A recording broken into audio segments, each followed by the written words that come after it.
నువ్వు కడతా అంటున్నదేంది? బాపు ఘాట్ కడతా అంటున్నావు. బాపు ఘాట్ ను ఆరాధించే వాళ్ళు ఉండాలి తప్ప బాపు ఘాట్ నిర్మాణం పేరిట బాధితులు ఉండకూడదు. గాంధీజీ గారు ఆయన అహింసావాది. ఆ అహింసా మూర్తి విగ్రహాన్ని పెట్టడానికి రేవంత్ రెడ్డి హింసా మార్గాన్ని ఎన్నుకున్నాడు.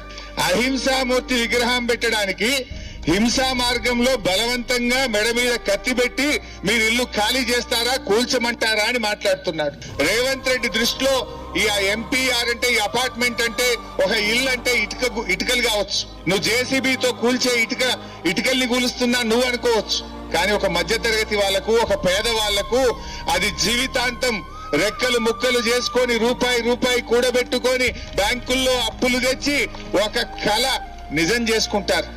జీవితకాల కష్టం, జీవితాంతం ఒక కళ ఈ అపార్ట్మెంట్. నువ్వు కానీ ఓ ప్రొక్లైన్ పెట్టా రాత్రి కూలగొడతా అంటే అది జీవితాలు కూల్చడం.